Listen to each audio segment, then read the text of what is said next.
किया हुआ है, लेंथ दिया हुआ है इसका 2 मीटर, मास दिया हुआ है 10 kg, और इस इंस्टेंट पे मैं इसको राइट में वेलोसिटी दे देता हूं 10 मीटर पर सेकेंड। ठीक है, find tension eight this instant, find tension eight this instant.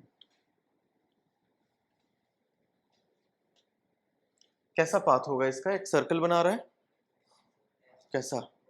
Vertical circle, बहुत बढ़िया। तो उस हिसाब से इसका एक्सेलरेशन पहले पता करो और net force equal to mass into acceleration कर दो।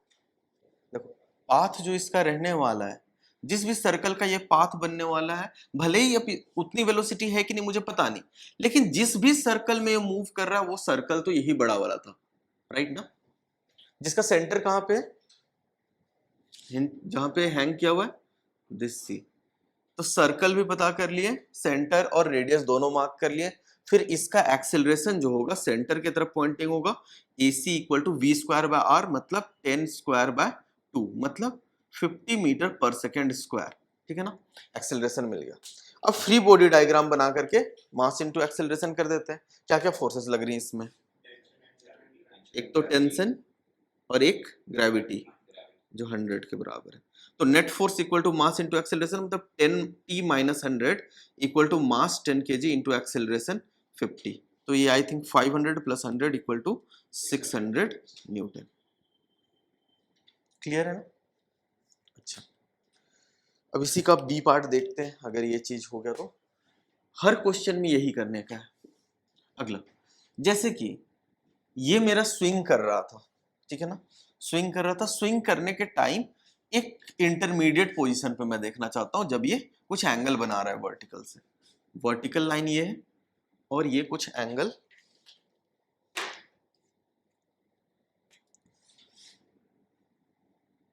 सारा मार्कर ही ऐसा।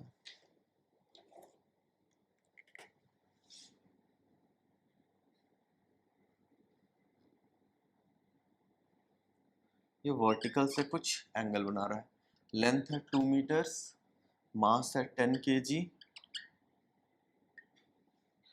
ठीक, 37 डिग्री एंगल है वर्टिकल के साथ, और इसकी वेलोसिटी जो है नीचे की तरफ इस इंस्टेंट में वो दी हुई है 10 मीटर पर सेकेंड। ठीक है, अब इस पॉइंट पे तुम्हें फाइंड करना है कि फाइंड टेंशन इन स्ट्रिंग। ठीक, find t at this instant, b part में भी फाइंड करके बताओ। नहीं, देखो क्या है इसमें, क्या हो रहा है ना कि क्या मैं बोल सकता हूं this is uniform circular motion, बोला जा सकता है क्या? यूनिफॉर्म सर्कुलर मोशन, ग्रेविटी है, मतलब इसकी स्पीड जो है ना जैसे जैसे नीचे आता है ये 10 से इंक्रीज होते होते यहाँ पे शायद 16 हो जाए। विजुलाइज हो रहा है ना? पूरा का पूरा एनालिसिस करते हैं, समझते हैं इस एग्जांपल को कि एक्सट्रीम पे जब पहुंचा था, जब यहाँ पे पार्टिकल होगा ये पहुंच करके, इसकी स्पीड कितनी? 0 एक्सट्रीम पोजीशन पे, यहाँ पे आके रुक गया था। फिर धीरे से ग्रेविटी का कोई कंपोनेंट जो है वो इसको एक्सेलरेट करना स्टार्ट किया, एक्सेलरेट करते करते यहाँ पे पहुंचा है 10 मीटर पर सेकेंड है, यहाँ तक पहुंचेगा और इंक्रीज होगा, फिर स्लो डाउन होते होते फिर इस जगह पे कितना हो जाएगा? 0 स्पीड। तो एक चीज तो हम बोल सकते हैं कि भाई ये यूनिफॉर्म सर्कुलर मोशन नहीं है। ठीक है ना, यूनिफॉर्म सर्कुलर मोशन नहीं है तो एक एक्सेलरेशन टेंजेंट में भी आएगा, 80 टेंजेंशियल डायरेक्शन में रहेगा। ठीक है, टेंजेंशियल पे है, लेकिन टेंजेंशियल में एक्सेलरेशन है, बट एक चीज तो गारंटी है कि ये एक सर्कुलर पाथ का हिस्सा है, बड़े सर्कुलर पाथ का हिस्सा है, तो एक एक्सेलरेशन तो सेंट्रीपिटल कंपलसरी ही रहने वाला है, राइट ना? तो कितना हो जाएगा इस इंस्टेंट पे इसका centripetal acceleration? v square by आर, राइट, मतलब 10 square by 2 equal to 50 metre per second. ठीक, ये आ गया। अब आ गया, ये तो एक्सेलरेशन का एनालिसिस कर लिए, अब फोर्स का एनालिसिस करके देखते हैं क्या क्या फोर्सेस लग रही हैं इस पार्टिकल पे। एक तो mg 100 के बराबर और एक टेंशन T। ठीक है, एंगल 37 है तो यहाँ पे डाल देते हैं कि ये 37 डिग्री एंगल पे। अच्छा, अब मुझे दिख रहा है कि एक टेंजेंशियल एक्सेलरेशन इधर है, एक सेंट्रीपिटल एक्सेलरेशन इधर है, और हम लोग को इन फोर्सेस का एनालिसिस करना है। तो किस डायरेक्शन में net force equal to mass into acceleration centripetal लिख दूं?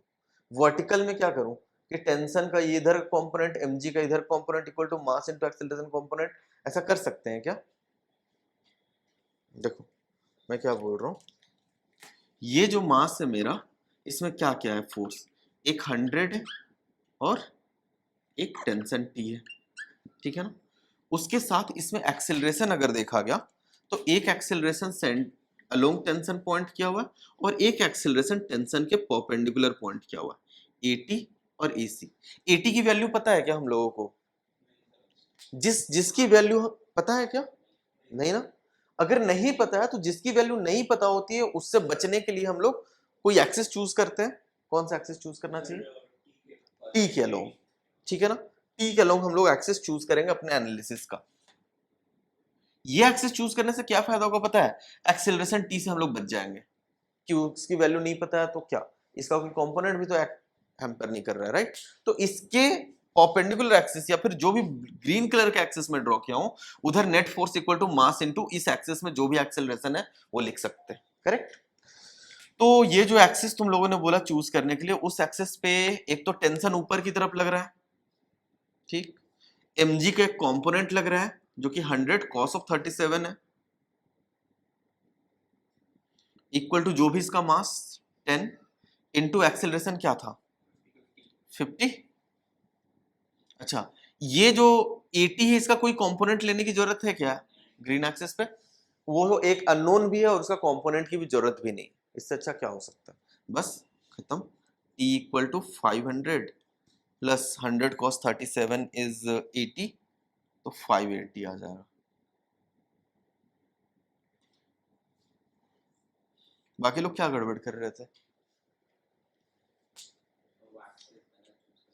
वर्टिकल चूज कर लिए थे क्या? देखो ऐसा नहीं कि वर्टिकल चूज करके गलत आंसर आएगा। वर्टिकल अगर चूज कर रहे हो तो 80 भी पता होना चाहिए, ठीक है ना।